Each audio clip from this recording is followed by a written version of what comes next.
Welcome back to C4C Apologetics, where it's my goal to help you think through your Christian faith. You see, today we're continuing our New Age video series where we're examining all things New Age. In the previous videos, we looked at a brief overview of what is the New Age movement, the history of the New Age movement's evolution, commonly held beliefs in the Age of Aquarius. Today we'll actually be looking at various Eastern influences into the movement and see how it's actually influencing Christianity, from Hinduism, Buddhism, Jainism, and Taoism. But first, if you haven't subscribed yet to the channel, be sure to hit the subscribe button so you can get notified when these videos drop. And don't forget to like and leave a comment on your thoughts and insight into this topic. As we looked at in previous videos, the New Age movement is somewhat of a hodgepodge of many religious views. And even though there are many different views incorporated and diverse opinions within the New Age movement itself, there are actually some common core beliefs that run true for most all of those within this movement. For instance, the view of enlightenment, the view of a Christ consciousness waiting to be discovered, and the view of sin as a perception rather than an actual reality. So what we're going to see today is that these views have been borrowed from teachings within various religions such as Buddhism, Hinduism, Taoism, and Jainism. But first, let's understand a little bit about each of these religions, and from there we'll be able to see their teachings within the New Age philosophy. Buddhism, which is claimed to be over 2,000 years old, is believed to have been based upon the teachings of an Indian spiritual seeker named Siddhartha Gautama. He's actually the one that most Buddhists attribute the title Buddha to, Buddha meaning the awakened one. Gautama lived around an area of Nepal in northern India in what's known as the Shakya warrior clan.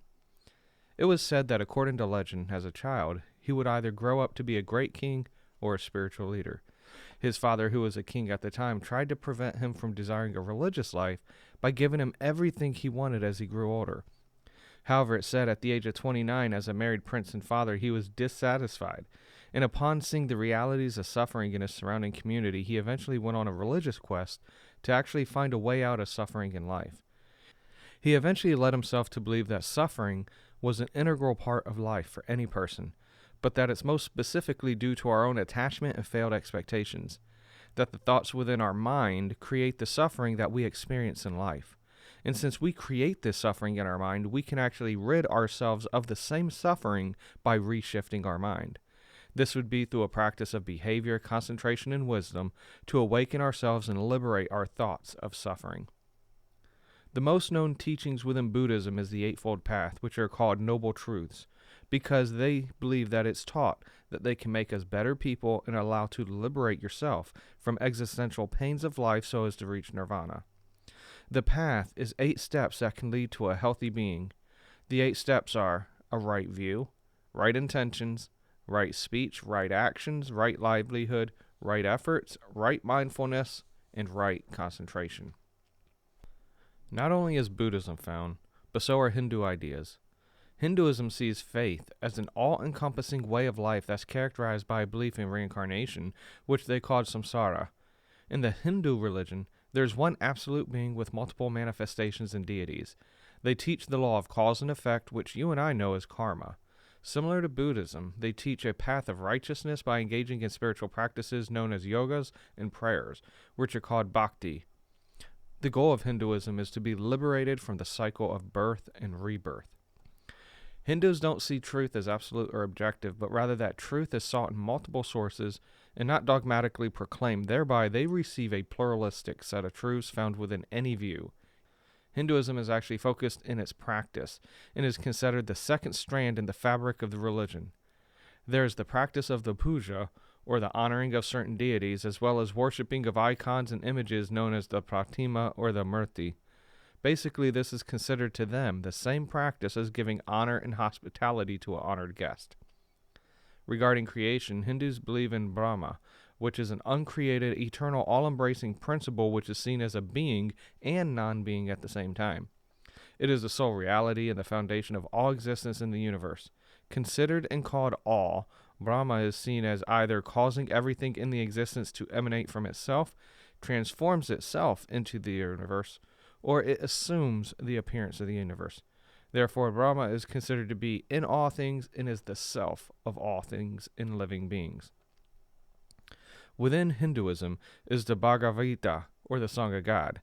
This is one of the most sacred Hindu texts that presents the threefold path to salvation. This is the karma marga, or the path of ritual action, the disinterested discharge of ritual and social obligations.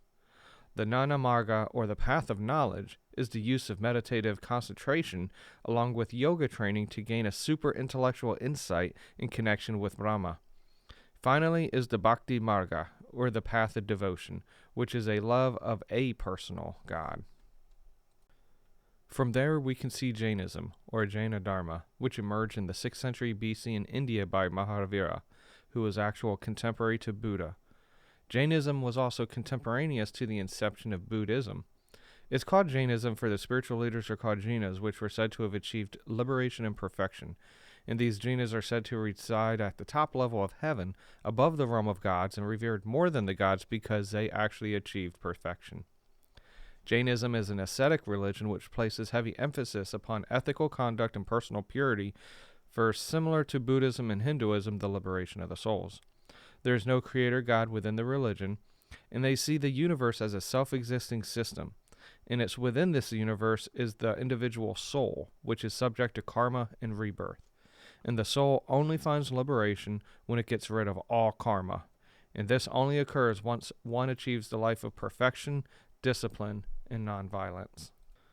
Taoism is an Eastern religion that, similar to Hinduism, believes in a blend of many truths. The main truth held in Taoism is to embrace life in the actions that support you as a person, or in other words, live in your heart. Unlike the other Eastern religions we looked at, Taoism doesn't have a set of guidelines or truths to live by, as they believe each person should live according to their nature. Taoism respects a concept of God, but doesn't teach the view as it's for each individual person to determine.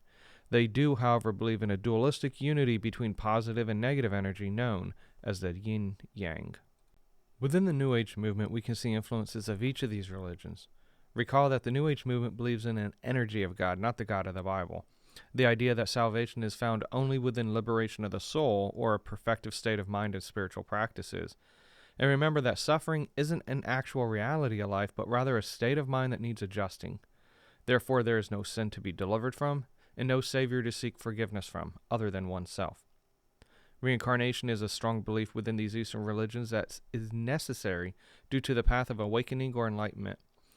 This reincarnation is necessary due to karmic forces within the universe. The aspect of you receive what you give, and the life you're living now is due to the choices you made in a past life. There's the focus on liberating the mind through meditation practices and ascetic lifestyle. And while these lifestyles are only binding upon the individual, the main emphasis on the conduct of others is to either live by your heart, as in Taoism, or to live and to bring love, as taught by Buddhism. And as seen in Hinduism, the view of Brahma, that the universe is all and in all, and the focus of Dharma, bringing in harmony to the universe, the New Age seeks to have a harmonic relationship with all people and all things within the universe, as it believes to be all one being. Much more could be said on the Eastern influences upon the New Age movement, but suffices to say that the Theosophical Society established by Helena Blavatsky had a great influence upon the teachings that are held within this movement today. The New Age movement is a movement seeking to deny absolute truth, accept all views even if their contradictory views are held. They place emphasis on allowing people to live based upon love in order to bring harmony to the universe, while rejecting the idea of a truly empirical view of pain and suffering, rather view it as an abstract concept that is a disease of the mind. Well, that's it. That's enough. You just got your certificate in Eastern World Religions Overview. Congratulations. In the next video, we're going to be looking at some of the influential people that are promoting this false view of God, nature, universe, and salvation outside the church. Be sure to like this video, subscribe to the channel, and click the bell to be notified when that video drops. And until next time, thanks for watching. God bless.